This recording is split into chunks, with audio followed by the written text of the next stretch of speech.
So, what's up, guys? Welcome back. Metal Mondays, November 4th. 1st of November.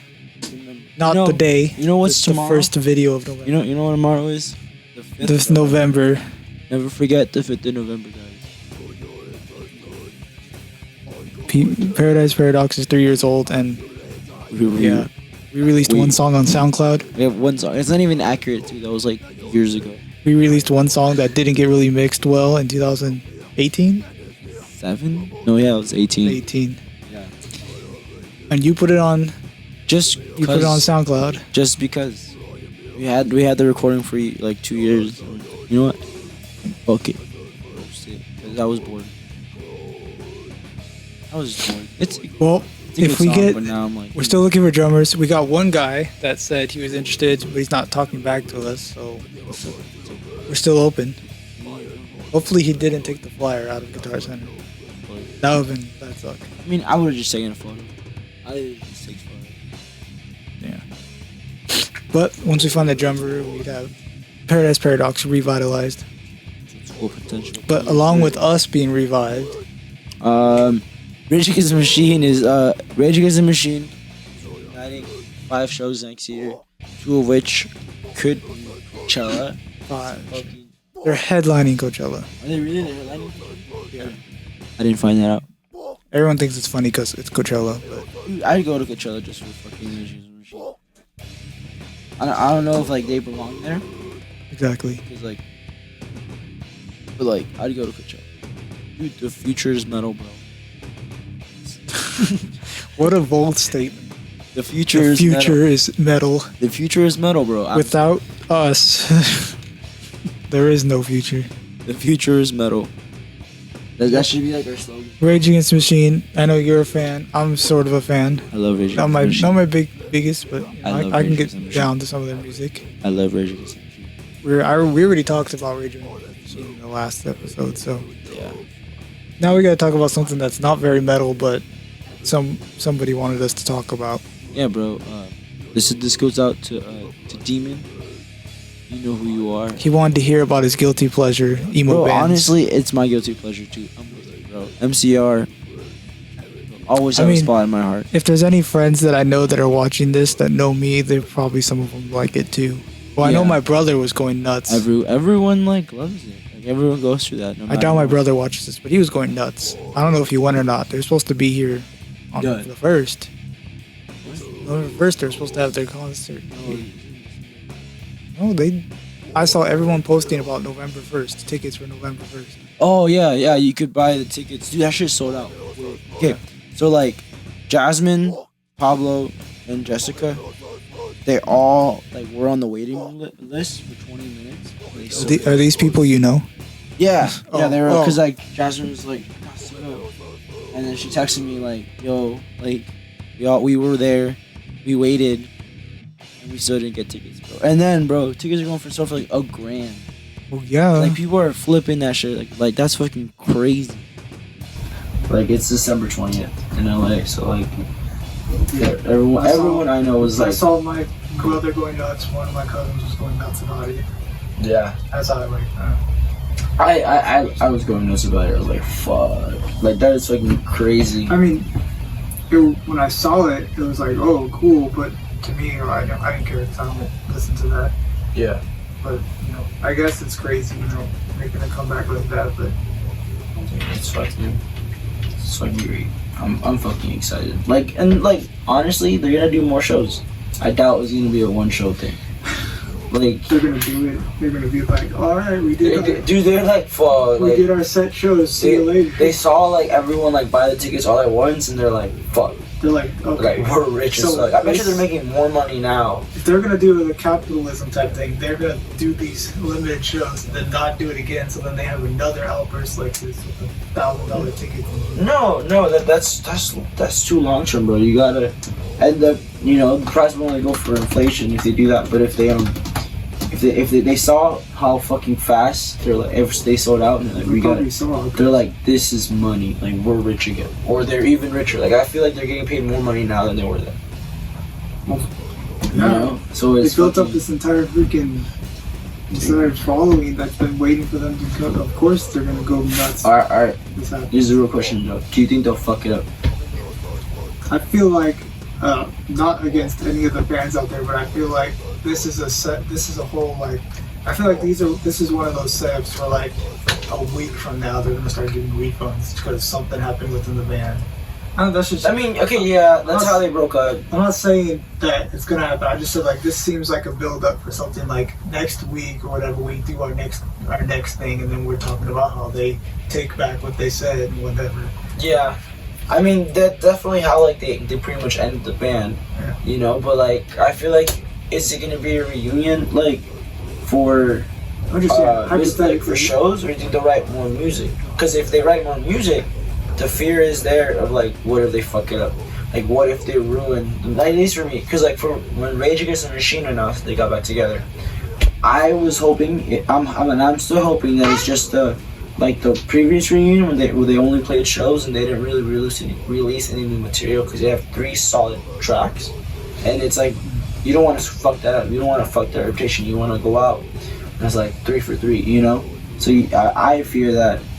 I don't know what route MCR is going to take, because the ending of the band was very, like, no one was on the same eye to eye, you know. So, like, it could go west. It could, you know, they could reunite. New music could suck ass, or it could be really good, and I'm really excited to see how that turns out as well. So, like, I personally think they'll probably fuck it up. How much do you think tickets for Rage Against the Machine are going to go? Bro, 200 easily. You think that? 250. Honestly, like, Rage Against the Machine is a huge thing. I know, but I feel like they probably put more than that, especially because, you know, it's just not. I mean, how many they're doing? 5 shows? They announced 5 shows, yeah. Alright.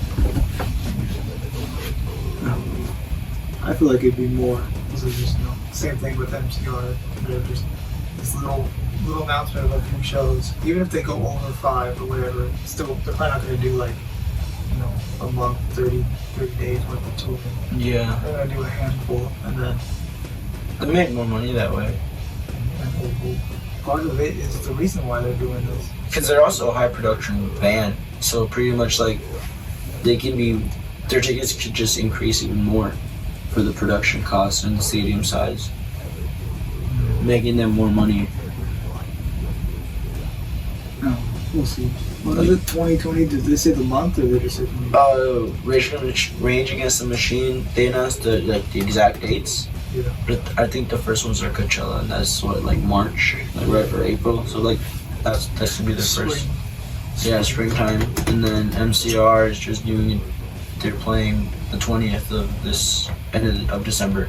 So that MCR is, like, even sooner. They announced it with such a short notice. So, like, I feel like that is a power move, you know, to kind of, like, to grab money, you know, like. No, it's one thing that's coming up that I totally remembered was, speaking of November, we got November 6th for the Slayer thing. Oh shit! Oh yeah. For the Slayer Kill Origin. Who's going? Right? Like, comment. Yeah. I know my coworkers are going. Dude, he dropped so much money. He dropped so much money for him and the president. I was like, fuck, like, that is. Yeah, I haven't looked into it, but I just remembered that it was today. Yeah, yeah. You think Slayer would ever reunite? I don't know, it depends on what they're. I mean, they're all talking about they mainly want to separate because the family aspect of it. Yeah, they all have families. You know, they're always talking. They're just mainly talking about that. That's the reason why they've been going strong since the 80s. So, You think Kerry King might be doing something? Cause you know how, like, it's the end of the tour and he just switched to Dean. Yeah. You know, you think maybe, like, you know, you wouldn't do this such late in your career, you know, if you go your entire career playing BCs, and then at the very end of it, you switch to Dean. I feel like Dean will probably feel it's a new cheated. chapter. You know? Yeah, no. Slayer's done, and then now he's a Dean player. Yeah, but what is he gonna play the Dean on? You know, the very last show, and that's it. Money. I don't know. I know he has, like, a huge affiliation with Dimebag Darrell. He's got, like, pictures of them on dance and stuff. Like, Yeah. he played for Dean, but, like, Yeah, I don't know. It's kind of weird because like he's been a BC Rich guy for the longest, his entire, almost pretty much his entire career, and then all of a sudden I saw Dean post a picture of him with this SIG. It's a weird looking thing. I don't know if you've seen it. Yeah. So It's basically a Dean V, but then the top of it has like horns, and then the bottom of it has horns. It's like, why? I don't know, it looks kind of weird. I mean, because like Dean has that specific, headstock, and then all he did was add like 2-inch horns on the top of the headstock, and same thing the V, and then it curves into horns at the bottom. So it looks kind of like, I don't know. But why? He's always known for making those crazy ass. I mean, because his BC Riches, the only crazy thing about his BC Riches were he had the headstock, he had the royal headstock, with the point, and then that was it. The V looked regular. I don't know. Interesting move, I guess. I didn't really find out the reason why he did it, but I don't know. For all you guitar players who look up to Kerry King, he's now a Dean player, so he's probably still gonna play his BC Riches, but like. I don't know. Maybe Dean had a whole contract where he can only play Deans now. Never know, but that's a lot.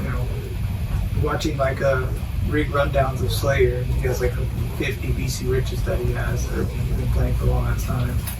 And it's like, I don't know if Dean did that to him. Now he can't even like play them live. Cause like, so he signed with Dean, and then they still have a few more shows for the rest of this month. So I wonder if he's gonna play Dean for this last end of the tour. I mean, yeah, he pretty much. I think he pretty much has to. That's how the contract plan. Like, I feel like that's why it's such a big deal. Because he switched at the very end of it, which is, I don't understand why, but in a publicity sense, I feel like it'll make him. I mean, it'll make Dean a lot more money. Yeah, that's the main reason, because it's not like he's going on with Slayer after this. It's all make a SIG so he can make money. Yeah. Even though he's not a BC Rich player, let's say, anymore, technically, people are still going to buy from him BC Rich flying Bs because he's king. So I know. But yeah, most of his money's going to come to Dean now, so. Yeah, I mean, Yeah. We'll see how that goes. Maybe look up some live footage and see if he's playing Dean instead of. I mean, I'm pretty sure he has to, but like, maybe it sounds like a BC Rich, so he doesn't sacrifice. He didn't have to sacrifice that tone of a BC Rich. I'm pretty sure he made it pretty much almost the same specifications. The only thing is the little bit of the look of it. Yeah, because that's fucking crazy. Like, imagine if it like totally fucked up the tone at the very end of the fucking tours. It's like, what? It's like, this is the biggest difference ever. Good way or bad way, I have no idea. Well, from one thrash legend to another, Kirk Hammett.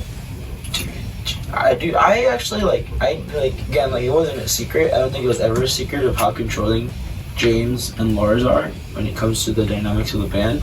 But I actually was like, fuck, he really doesn't get to write riffs for Metallica.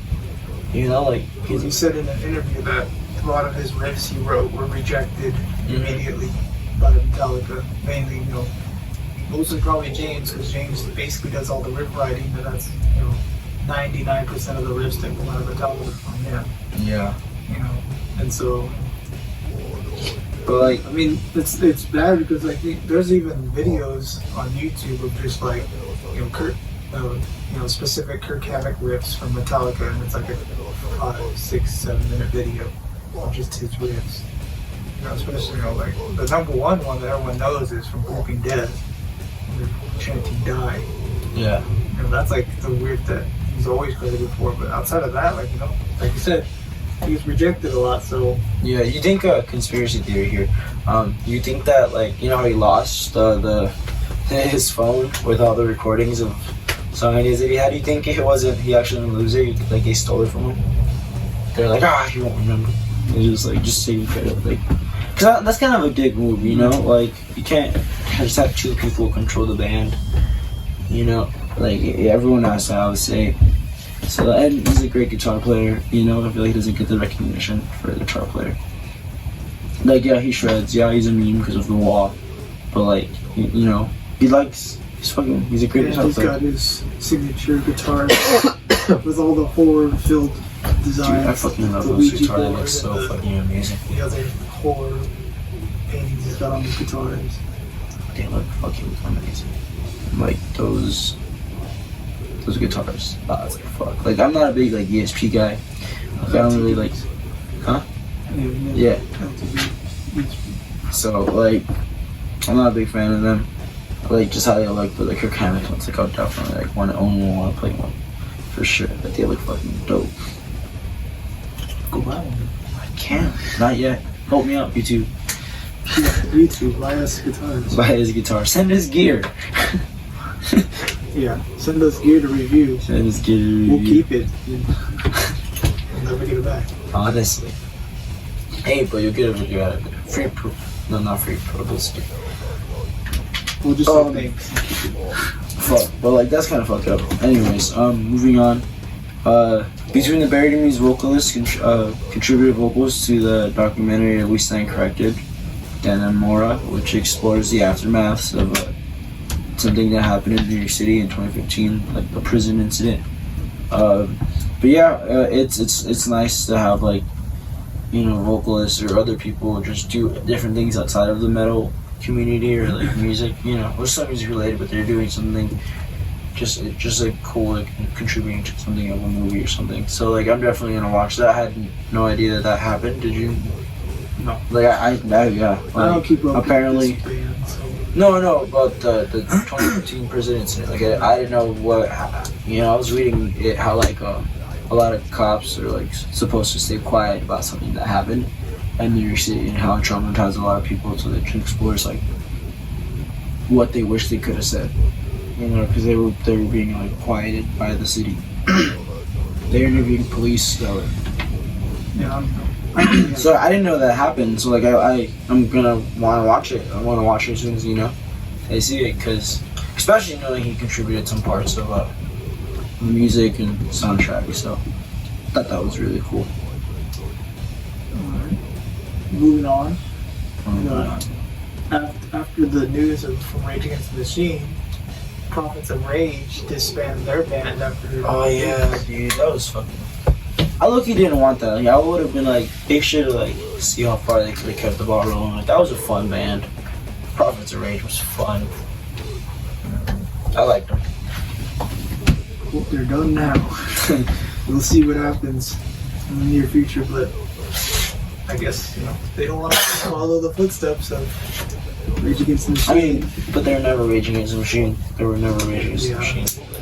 Like, it's probably why they disbanded. They're like, yeah, we can't, if they're going to be on tour, if they're going to do some gigs, like, we can't honestly. do them, you know.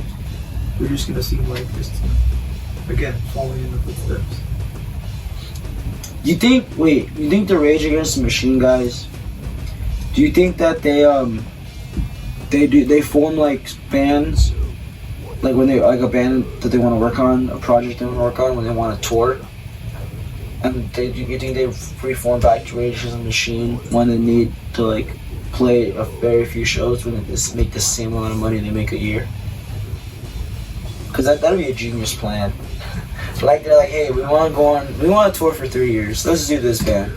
All right, no, I want to make the same amount of money, but I want to have a year off. And they're like, let's do 1, 2, 3, 4, 5 shows. You think that'd be fucking genius? That's a deadly sin, though. Like if like Tom Morello's like just playing with the fans, he's like, hey, he's like, I need, you know, he's like, I need a break, but I want to continue making money. Fuck. It'd be really. That just means that he's straight up, you know, he's just doing it for the money. No, but he's not doing it for the money. But like, it's nice to have a break, you know, and like not have to like sacrifice. And, you know, you can keep your lifestyle, you know. That'd be fucking dope though if that actually is the case. He took advantage of his. Like when like Rage Against the Machine like parts ways again, Prophets of Rage comes back together and everyone's like, oh shit. I feel like that's probably gonna happen. I feel like they're gonna come back and like, well, now we gotta fill this void. So Yeah. they're not together. And they don't have Chris Cornell anymore. Yeah, that too. R.I.P. Chris Cornell. That's great. Great voice. Like fucking your voice. Yeah, you know who I thought he was dying? Ozzy. Ozzy thought he was fucking dying He's still for like 6 months. Dude, that was scary though. Like Ozzy fell. Like that's How'd you scary. find out about this? Did Post Malone tell you? Oh. Dude, Ozzy, basically what happened is Ozzy fell down and like he had like some metal stuff. And you could just, I could probably imagine like the commercial with the life alert. Oh man, I'm falling and I don't can't get up. don't bring me into Ozzy, bro. Bro, you talking shit all the time. I know, I love Ozzy. So basically he fell down, he fractured, he like, some of the metal stuff in his body kind of like did something. And so he had to go back to the hospital and, you know, he said he literally felt like he couldn't, that everything hurt, you know, like it was the worst year of his life. And it's really sad. Well, I feel like at his age, a lot of things hurt even when he did fall. Like, Yeah, I know, but like, this is like probably the worst, like, he said the worst pain he ever been through. You know, because like, his body's like still adjusting to like the accident, which is fucking sad. well, I mean, he's good now, so Yeah. getting through his. Yeah, he's coming out with a new album in January, I believe, next year, or 2021. 2021. Do you think it's gonna feature Post Malone? Dude, it better feature Post Malone. That'd be interesting. And then we could say that Ozzy Osbourne found Post Malone. Bro, please. He discovered Post Malone. To those people who were like on Twitter saying, Dude, I actually saw him. legitimately I legitimately saw him. people that legitimately believe that because of Post Malone, Ozzy Osbourne's relevant. Like, Nah. cringe. Nah, fam. Nah. Dude. It's like you don't know if they're joking or not. And then you find out that they're not It's a little joking. more serious. Some more serious. And that broke my heart a little bit. Like, a little part of me died. I was like, you know, my generation. That key. You're into grind. Fucking Coffee Decaffeination is the fucking band you need to listen to. If you're a fan of cattle decapitation, and That's what they got the name from. this band satires their name, their song titles, and their themes in their It's songs. like the. And it's fucking genius, it's hilarious, and it's legit music. It's about coffee. Yeah. It's legit music, and it's fucking great. I fucking highly recommend you listen to that band. Gate Creeper and McZoom just announced they're gonna split and cover some songs on their tour about the two new albums that they did each other. Released at the same time. Yeah. Gate Creeper. We don't have the Exhumed one, but Oh, that's Entombed. Oh, never mind. Yo, I fucked up. Shit. No. Shit. Don't roast me. Save me in the comments. Also, Tool drummer Danny Carey says that the new album was rushed. Damn, how do you? That's quote actually rushed a little bit. they rushed a little bit. Yeah, like come on, like you took 13 years. Just a little bit. Like why would you They were rush it? kind of rushed. Do you think they just like sat on it till like now, and that's why they say it's Yeah, actually like I get it. Like they had a lot of pressure, you know, but like from the fans because everyone wanted to listen to it. But Tool's always done whatever the fuck they wanted to do. So like they can't really use that excuse because I wouldn't believe it. You know, like there was no reason to rush the album. I feel like someone in an interview asked him, like, or made like a satire joke about like how long it took, and he's like, well, since you guys have been wanting this so much, like we actually had to rush it a bit. Yeah. And he, Nah, fam. You can't use that excuse. yeah, you guys only gave us 13 years. We needed like 27. Fuck. Nah. That is just. I guess 13 years if you're trying to write something crazy that your fans will like. I mean, it's still not enough though, because it didn't really do so well. A lot of you can say it did well commercially. Okay, commercially. Am I saying this correctly? Commercially, It wasn't good. commercially it wasn't good.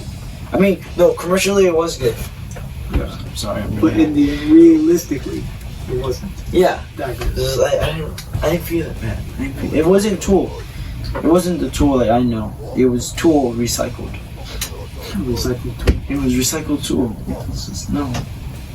But yeah. Very- Also, they almost burned down their studio while recording the album. Like that's Maybe that's what rushed them. Yeah, and they're like, oh shit, we're They behind. started the fire and then Like, we're behind. like, so we need to get this done before the entire thing goes Yeah, down in flames. bro, that'd be crazy though. If you got like, you got that amount of time to record an album. Feels a bit rushed. It's just like what your mind will come up with in that short time. Yeah, because it's burning down. Oh, I thought you were talking about the 13 years still. Oh, no. Short time. No. Oh. This is something else. Also, Zach Wild is open for a Pantera reunion, which I don't think is okay. It's not okay. I don't think it's okay. Against the 10 Commandments of metal. I don't think it. Thou must not replace The- legendary guitarist. No, but like it's not because to me Pantera is like Dimebag and fuck, what's his name? Fuck. Tez, does he I'm know really- the name of the drummer of Pantera?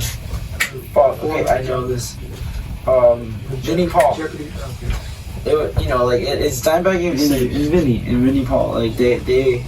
And the other two.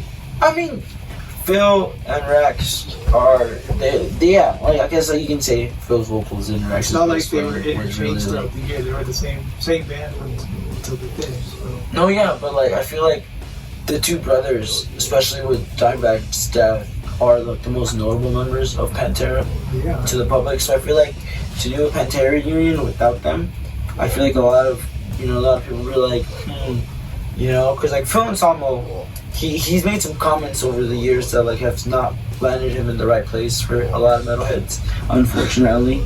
But like I don't like, what if like some fans don't want to see that? Like again, Zach Wild. Oh yes, there's gonna be people like you that oppose to it and like don't think it fits because Zach Wild is a great guitarist, but he's not Dimebag. Yeah, he's not Dimebag.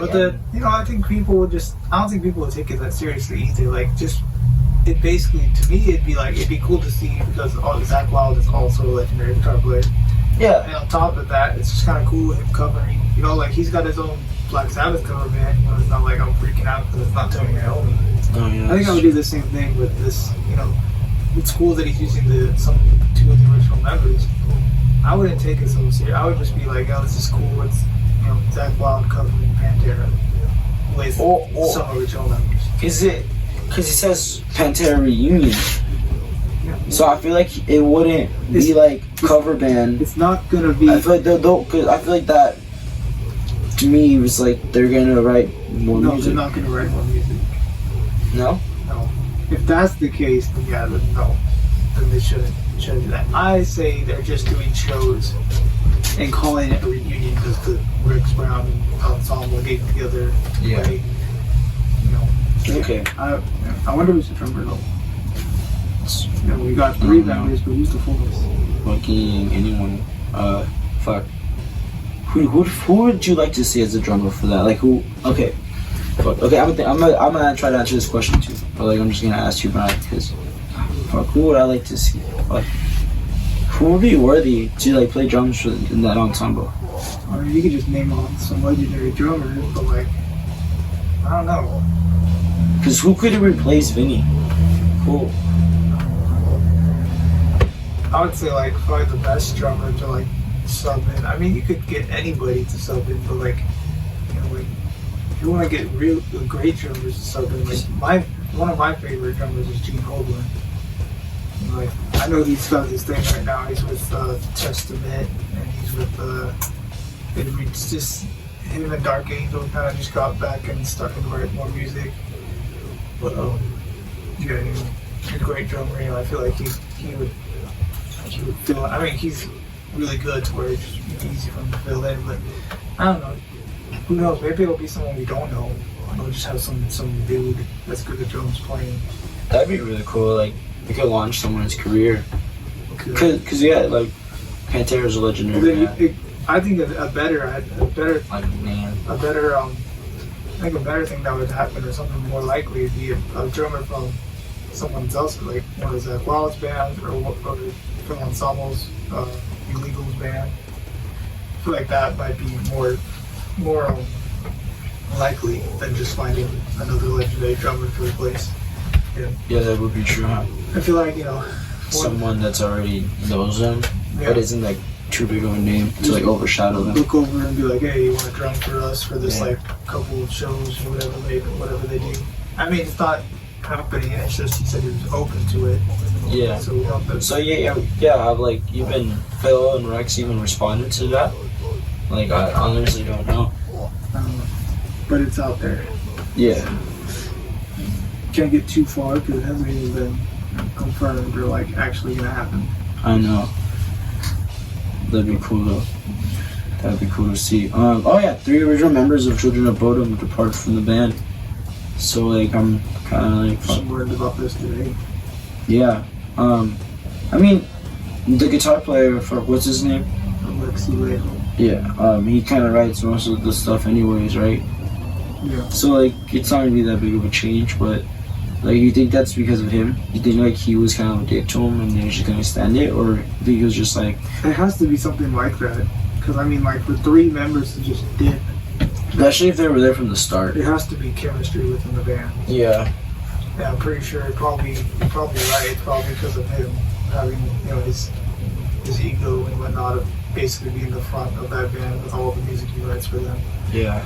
So it probably had to be some sort of like selfish sort of argument that had that all 3 of the band members leave. Honestly, like that is kind of that's like fun. Curious to see how he picks it up from me. I mean, he could probably just get like. I mean, honestly, what he would probably do is just get 3 new members, and like kind of like, just maybe that are better or that are more in tone to like. Or, yeah, continue like anything happened, but like players that are like to commit more to like playing what he wants to play. It could be that like he's So right. slaves, his music slaves. Yeah, honestly, He could tell what he's just like, hey, are you gonna like Hey. play what I want you to play without questioning? All right, and you're really good. Well, All right, you got the job. I have an idea for it. Bro! You're here to It's just like you're here to play what I want. What I write for you. You're gonna play what I write for you. Look at this. No! Yeah, don't even think about original music. You're here to get paid to play what I want you to play. Yeah. Shut the fuck up. Yeah, that'd be fucking crazy if that actually is what the case is. Fuck. Behind. Hey, also, Lee McKinley cancels his tour, Solo tour. which is sad because Lee McKinley's. Didn't Ron Cyrus just come out with the new 2020? I think they did. Yeah, I think we talked about it last week, right? I don't know if that's part of the reason why he said. No, he said it was due to He said it was due to circumstances beyond our control. He tweeted that out. What do you think that means? Beyond our control. I don't know. It's God, man. Maybe he's religious now. And he's like, God said, cancel it. Let these people suffer. you cancel your tour so they suffer. Bro, hey man, I wanted to see him. It would have been dope. That album was amazing. If you haven't listened to it, you definitely should. What album? Fuck. I don't remember the title of it. But fuck you, Ryan. Oh, I'm just saying, you're talking about an album, you gotta specify. Like, what are you talking about? The Lee McKinley solo album. Solo album. Yeah, the one that he was gonna go on tour for. No. Oh. That he had to cancel. Well, God said no, I guess. God said no. God said your solo work is worthless. Unforeseen. I guess. Oh, Chris Adler clarifies the statement he made last week about leaving the band. What did he say? He was like, he basically, fuck you, Brian. He basically said that. I don't know. You're teaching me something. He basically said that the reason why he didn't rejoin the band is because for like 12 years he was there because he was there from he's practically there from the beginning. We know that. So he was basically like tired of playing the same songs 10,000 times. He was tired of doing the same things on the road. He said he doesn't want to do that anymore. He doesn't want to play the same music only. He doesn't want to and also like he's not really friends with the members because they spent so much time together. They kind of worn each other out. Like they kind of just doing their own thing and they kind of moved on. And he felt like it wasn't his to return back. So to he the band. got tired. He basically got tired of the with band. the people and the song. Yeah, he basically got tired. He was like, and I can respect that. He needs to do something new. And apparently, like he didn't really have a say in what to play. When So he now was he's gonna join drummer. Children of Bodom. No, maybe. Fuck, that would be freaking dope. So Bro, wait. What if he does the Pantera reunion? I don't know. Like, that'd be fucking dope. I'd like to see. Now That. I changed my mind if he doesn't. I'd like to see that. I feel like he'd fit in. He can. I feel like he can take Vinnie Paul's. He's No. worthy of Vinnie Paul's throne, a literal throne. Alright, I say yeah. I mean, you were skeptical about Zach Wild replacing that. I'm skeptical about Chris Evans. Okay. Kiss finally announced the final date for the End of the Road tour. Oh yeah, sure. The final Is date. this the 13th Final date. 13th final countdown thing now? Yeah, 600 and something days away. It's scheduled to take place in New York City. I remember when I was July like, 17th. I remember when I was 14 2021. and they announced the farewell tour. Bro. I was like, yo, I gotta go to this to see Kiss. And like, here we go, 2021, they're still gonna be going. Dude, they just don't know when to end. Like, Money. they really are that band that chase the money. That's all. In fact, that's all I remember They Kiss need the for. money to buy the makeup for the shows and That's all. keep their looks with their plastic surgery. That's all I remember Kiss for. Just because they really worked for it, you know. And their performance at live shows are fucking insane. So like they're making enough money. I don't know, I've never been. And they want the money, bro. Like I went to tried myself. going, but Do you know Gene Simmons had a reality TV show? yes, Bro, have you ever watched an episode? yes. Bro, I saw the one where he's selling bull semen. I was like, bro, and his fucking son, he's like a fucking piece of shit. I was like, bro, well, Gene Simmons is a piece of shit too. Cringe But reality show. yeah, it's just, bro. Gene Simmons is cringe. Wait, can I do this? Did he trademark that yet? Bro, what if he sues us, bro? Bro, that would get us so much views, bro. Bring it on, pause. Come on. Sue us. Sue us, Gene Simmons, for your whack ass shit. Yeah, come over here. Sweat. Alright. And that's all we have. That's all I wrote down. Got a lot of album reviews today. Oh yeah, we do have a lot. This is gonna be a long one. This is our November 1st. November 1st. I'm doing Monday of 4. November. So these are usually longer. We're trying to make them more special, more meaningful. I got 4 of my own album reviews, and you got what, 3? Yeah. 3 of your own? Yeah, I'm doing 3. Yeah, I've been doing Cannabis Corpse. They released a new album on the 1st. Nile released a new album on the 1st. Angel Witch and Paganizer. And you're doing. I'm doing the new Highly Suspect album, MCID. The Straight from the Path album, Internal Atomics, and Fire from the Gods, American Sun. Those are the three very modern song albums. And then after we're done with that, we'll go. Since it's like you said, like you mentioned, it's the first episode of the new month. And so Yeah. we're gonna shout out some releases that are big for this month. But as we did our research, There's not a lot coming There's out in not- November. crazy band names that are coming out. What I saw a lot of was people releasing like remastered, like Iron Maiden's releasing Yeah. like all of their albums remastered or something, you know. Mm. And then a lot of bands are doing like greatest hits or remasters. Yeah. So like with a lot of that, but there is only like a tiny bit of new albums coming out from huge bands that Mhm. people out there are gonna want to look forward to. November's more of a fine end of the year, let's do the rest of the holidays set with. Because I feel like metalheads love the holiday season. I hope the guys So are they're- staying strong right now. They're all like, yeah. So I feel like everyone loves the holiday season, especially metalheads. So they're probably like, I hey, know let's you just want get to do it cozy right and now not as you watch our video, release. but hold on. You got a month, hold that shit. No, come on. Yeah. So you gotta stay occupied. What's that? I don't know what that was. You gotta stay occupied. I don't know. That was They're just trying to get occupied, but they can't. I don't know what this was. But yeah. So also we're gonna shout out the local scene at the end of this video. So Like we always do. like we always do. Keep you guys informed and up to date. So yeah, let's get started on album reviews. All right, so first album I'm reviewing is Cannabis Corpse' new album called Nug So Vile. And you probably recognize the title because it's straight from the Cryptopsy album None So Vile. I didn't really write a whole bunch about this because Cannabis Corpse, not to be mixed with Cannibal Corpse. Cannabis Corpse.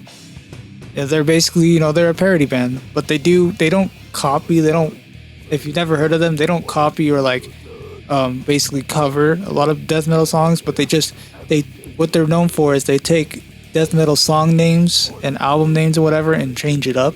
Like Cannibal Corpse, they call themselves Cannabis Corpse, and you can tell by the name that you don't know by now that everything about their music has to do with cannabis. So, hence, their new album's named Nug So Vile. And, all throughout the album, you got all those names that refer to cannabis. And I would say, personally, since I'm a huge fan of death metal, the album was awesome to listen to. I didn't really critique it very much because, Cannabis Corpse, sort of a parody of death metal, but they write really good death metal, so, not a whole lot to say. I mean, you listen to it, you're going to get some good death metal that sounds like it's straight from the 90s, so it sounds like Cannibal Corpse, And, yeah, so I would just say go check it out, Doug So Vile. I personally, since I'm huge into this style of music, I would give it probably like a 5 out of 6. Alright, next album I'm going to review is from the Egyptian metal gods themselves, even though they're not Egyptian, but if you listen to them, that's what you get the vibe of Nile. Nile released a new album on the 1st also called Vile Nilotic Rites. And basically, when I reviewed this album, my number one thing was, are they still as good as they've been in the past albums like Annihilation of the Wicked and their other previous albums? And short answer is yes. In many ways, this new album is same business as usual. They have the lyrical Egyptian themes, like I mentioned. You can pretty much get a history lesson on Egypt and the ancient times just by listening to Nile. This is not even a exaggeration, but yeah. So they used a lot of Eastern musical motifs in their music, and it's very apparent to see or listen to. And I would say basically one thing that stood out was the Kingsland's voice on the album is slightly higher register than Tyler Wade's, but as the album goes on and progresses, their sound gets more similar. But it stands out right away on the first track. They didn't really stylistically, they didn't really deviate from what they usually do. They got that formula of that Egyptian style, using the Eastern sort of music theory, the scales from using a lot of harmonic minor and stuff like that, and Phrygian dominant. You don't know what I'm talking about? Well, learn. I don't know what else to tell you. But yeah, so using a lot of that, a lot of chromatic riffing, big thing that they love doing with their crazy solos from their crazy guitar players. Those guys are nuts. Those are all. I'm pretty sure Carl Sanders is a Dean player. I think they're both Dean players, if I'm not mistaken. But yeah, they're pretty crazy, and I wish I could see them one day because it's crazy band. They're pretty technical, and basically. When the first song comes on, the Long Shadows of Dread, it's basically Nile being Nile, and you kind of get this sense of home when you listen to the first track. You go immediately, you hear the Egyptian type stuff, and you're just like, yep, that's Nile, like that's what we know. And so, but it's not to the point to where it's like boring, like, oh yeah, this is Nile, like, oh, this is what we expect. It's like you hear it and you're like, oh yeah, this is what I wanted to hear. This is straight up what Nile is known for. And basically the album has a unique voice echo that goes through the writing process, but albeit it's faint. And basically, if you can basically how I would describe it is all of the title tracks of their album songs, all the title tracks are basically when you listen to the music, they're really good at describing what their song's about with their music, not the lyrics. With their music, like you hear, titles like Oxford Handbook of Savage Genocidal Warfare. That's a mouthful, but like you get, you think about that and you sit there and you ponder about it, and then you listen to the song and it's like, wow, this really fits, and it does, which is striking. They have other songs, then they talk about like Seven Horns of War, and you could totally hear, the horn factor and the war factor with the, that sound they use their guitars really well for like a Gatling gun sounding thing. And there's other tracks that are contrast to that, like Snake Pit, Mating Frenzy. Again, their rhythms really fit their title, and you can pretty much understand from the track. It's just kind of weird coming from someone, if you don't really listen to music as as in depth as someone like I do, or a lot of other metal fans. It seems weird that I'm saying like, oh yeah, well, you listen to this song and it gives you the sense of the name, but that's what Nile's really good at, and they're one of the top few that are really good at that.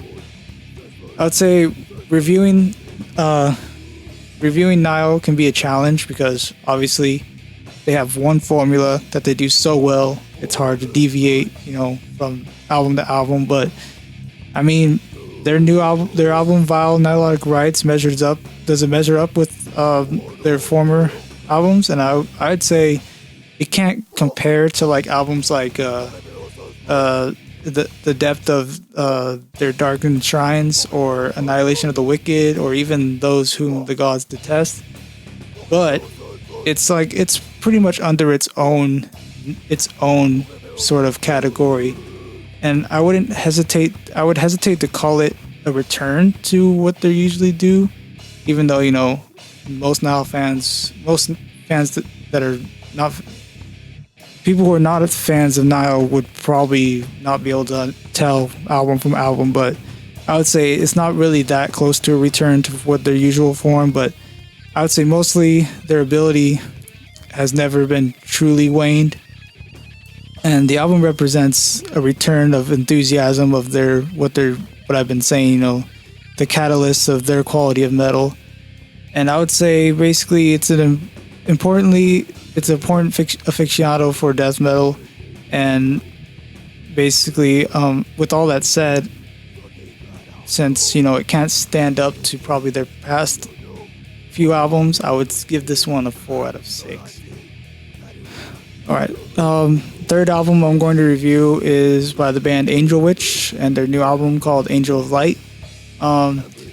Angel Witch, for those who have not heard of them, you probably have heard their music, even if you don't know their name, because they go far back, nearly 40 years, to the new wave of British heavy metal acts alongside Iron Maiden, Saxon, Diamond Head, and whatnot. And basically, you probably don't know their name because obviously I just named off some amazing bands that topped the list, and they were kind of just overshadowed by these bands. And so basically, their sound was that new wave of British heavy metal with like a cross between something like Def Leppard and Witchfinder General. It's kind of got this sort of it's got this heavy metal aspect that it's classic heavy metal, but it's got this sort of I don't know what you'd call it. It's got some more atmosphere, a little more storytelling, I would say.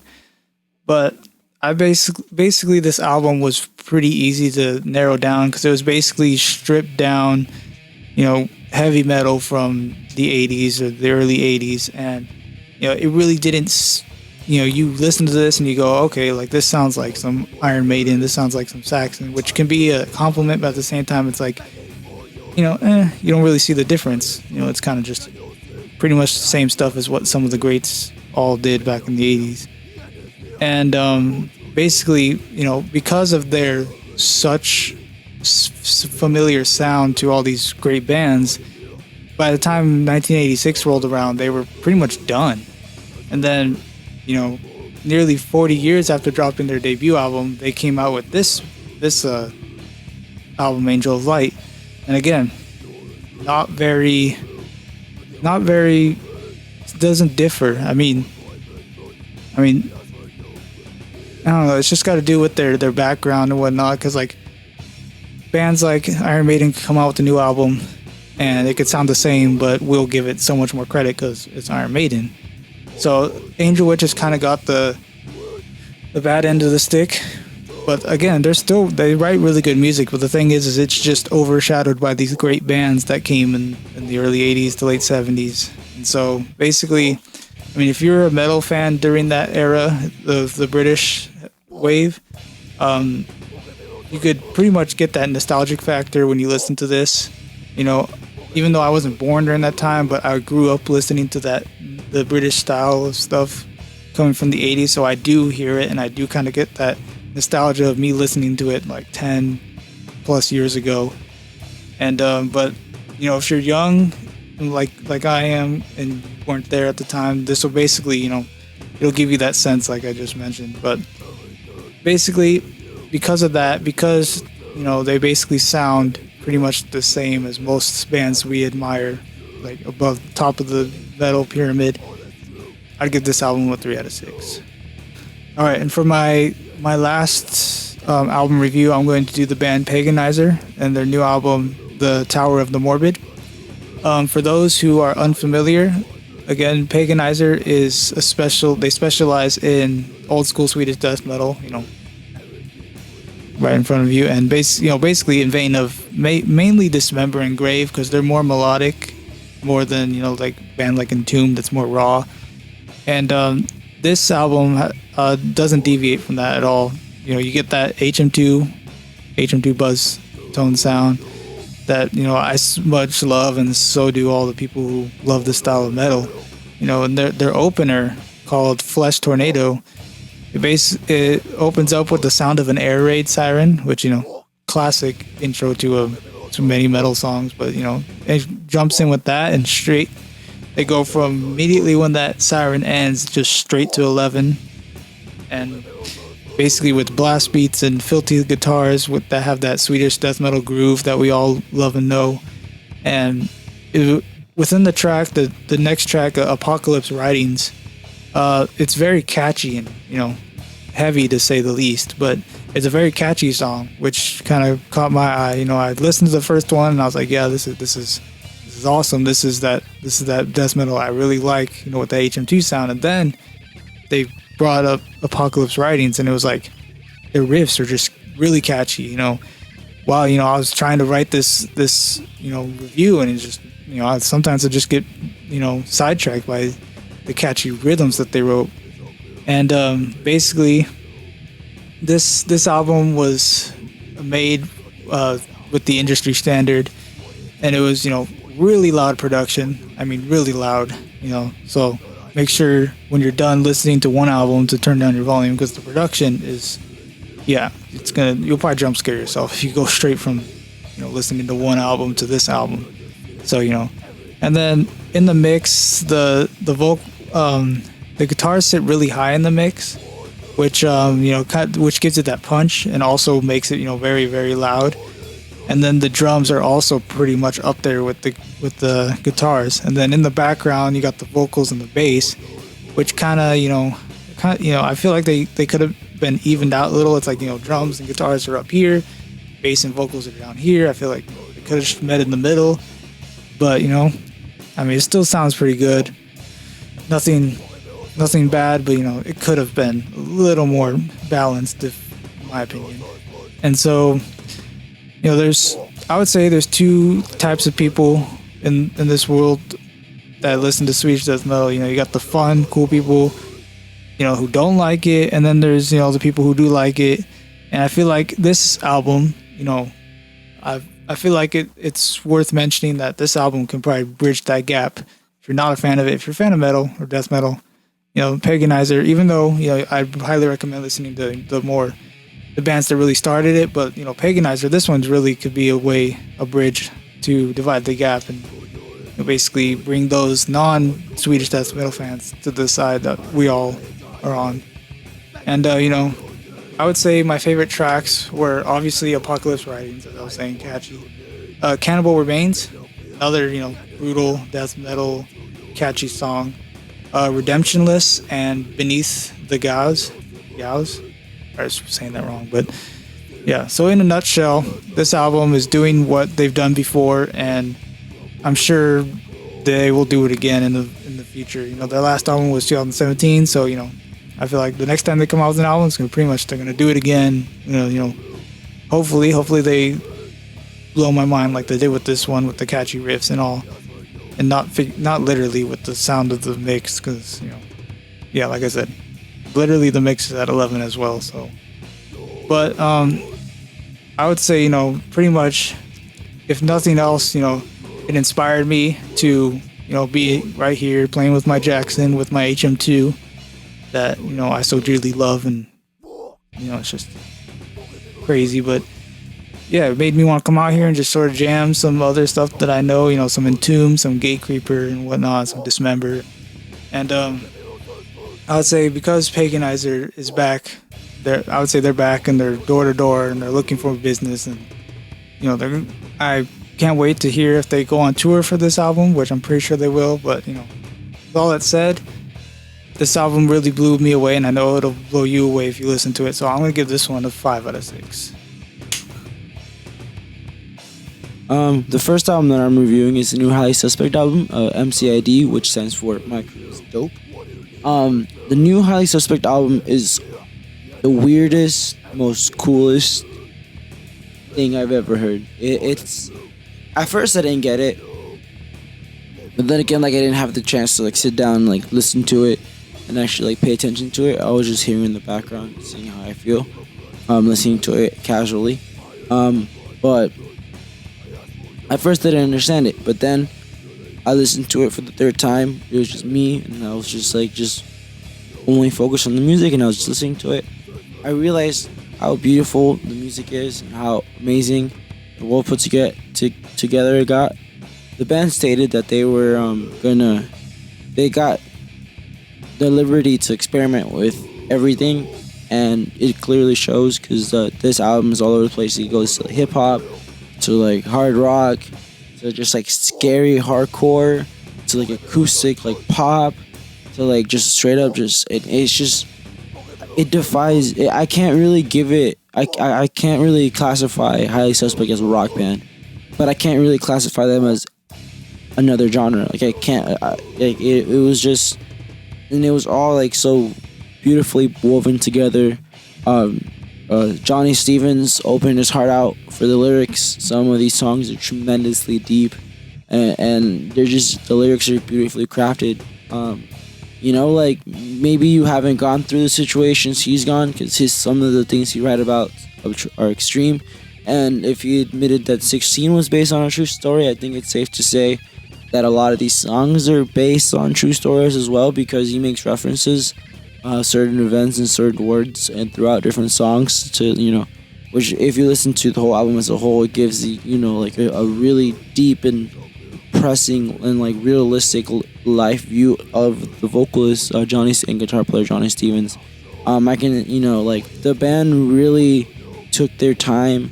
They had the liberty, because of their 2 amazing albums that they put out, to really give themselves time and to craft the best thing that they could ever they could craft.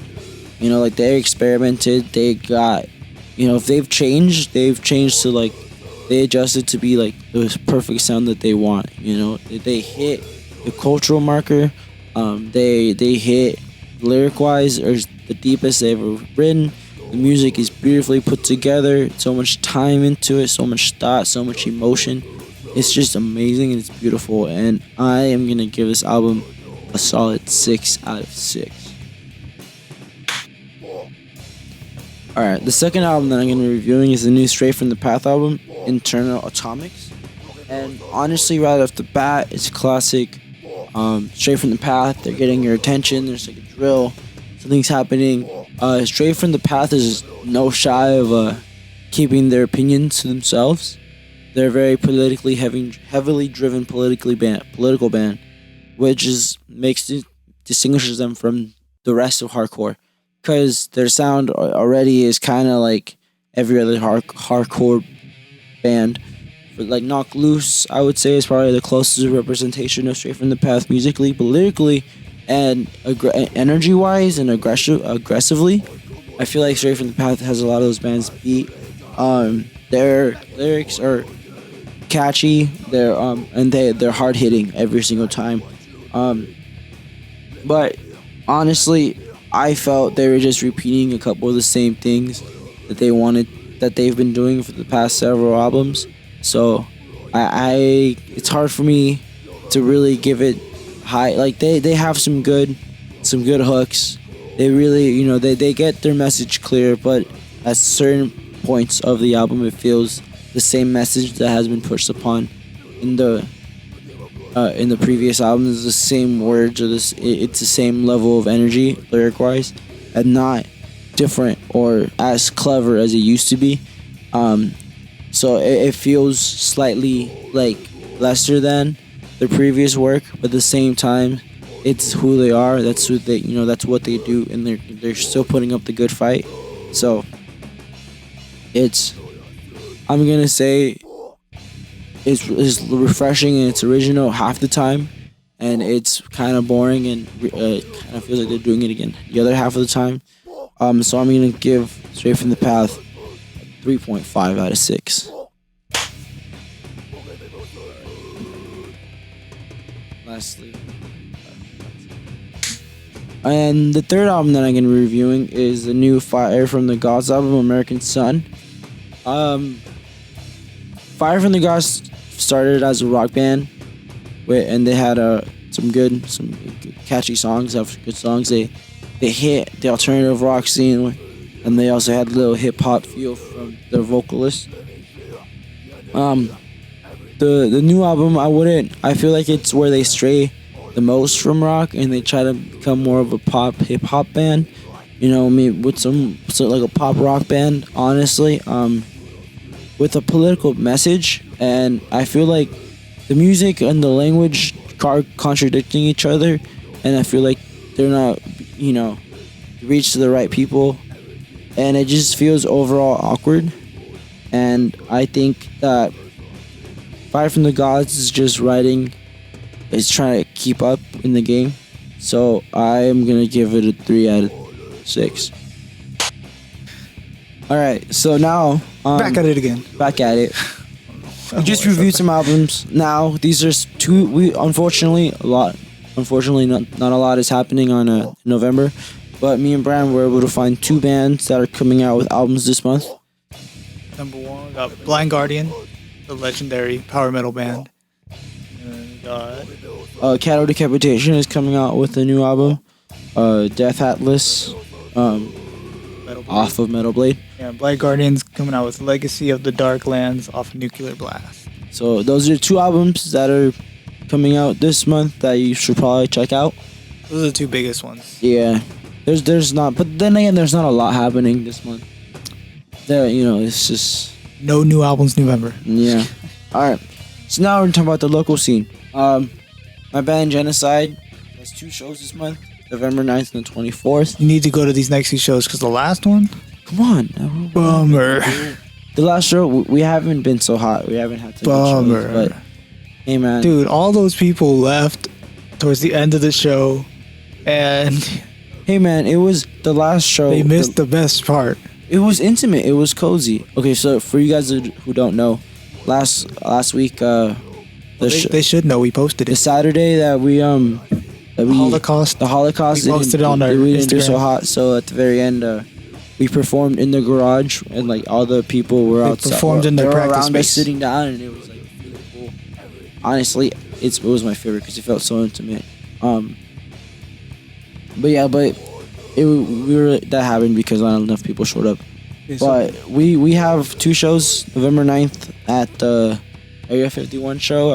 Not Area 51. I'll be posting information on my Instagram. We'll probably put it on. And then the show I'm throwing at the Federal in Long Beach. It's gonna be Sunday the 24th. If you're interested in pre-sale tickets, which are $10, follow me. Go to my Instagram, follow me, and click on the link and buy the tickets. For that, it's gonna be $10 for Sunday the 24th. Shit. Fuck. I have to go no matter what. Brian's gonna be there. Yeah, come say hi to your favorite podcast. I'm throwing it. I'm hosting it. It's fucking Oh, great. isn't your federal 21 and over? It is 21 and over. So none of you guys can go. hey, we have some people. 21 and over. Tell your friends if you're still watching right now. Yeah, Props. if you're still watching, thank you. Props. We appreciate this. Because We really do. We've seen our analytics, and I don't think many people get this far. So if you're watching now, or if you skip to now, make sure to go to Genocide Shows. And again, we talked about LA Onslaught 3, December 7th. Yeah, December We'll keep 7th. reminding you. Yeah. Also, Vexum, the guitars just left. So, you guys want to play guitar for Vexum? Take a little. So They're a lot of cool. bands They're gonna be at the Federal. So like bands are splitting up, and they're becoming putrescents. So I mean, it's not a. No, Not trying to joke about it. No, that guy. It wasn't that guy. It was the other guy. It was the other guitarist. It wasn't the Processions guy. Oh, Because I think he formed yeah, I know. Vexum. I know. So like he didn't leave that band. And then Oh yeah, the Wattscape is coming back with the first show on Saturday. This Saturday the 9th. so where are you gonna go With to? The Weaponized Watts or to Area 51? Come on. We're Area better. 51. But yeah, also our band Paradise Paradox is looking for a drummer. Still, Yeah, we mentioned it already, but yeah, we're looking for a drummer. So if you can play drums really well, or not that well, but no. They need to play drums Well- well. You need to be experienced because we do not want to wait for you to become experienced. We want to be able to jump into the practice space with new music and professionalism. get on the grind, gigging, recording. We don't want to sit around, No more wasted time. waste time. So I know I'm ready. I know he's ready because he's in another band. I don't know about our bass player. You think our bass player is ready? I mean, he's got his rage. I don't think so. Yeah, We unintentionally have his rig here, but he doesn't. he doesn't play. I was gonna say the same thing. I was like, he doesn't play it. He touches it maybe once a week. Not even. Not even. Okay, so yeah. Pray for. So we need a drummer. Unused gear. If you're watching now, you're not a drummer. Find a drummer and send them to us. Please show him our video. We put up a poster at Guitar Center in Cerritos, and we got one response, but he's not talking to us anymore. So Ghosted us.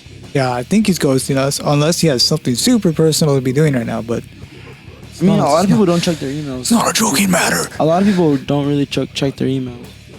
Hey, he emailed me. I gave him the chance to email me or DM me or message me, True. and he emailed me. So it ain't my fault. And That's I don't true. know his other information, so I can't text him or DM him. And That's true.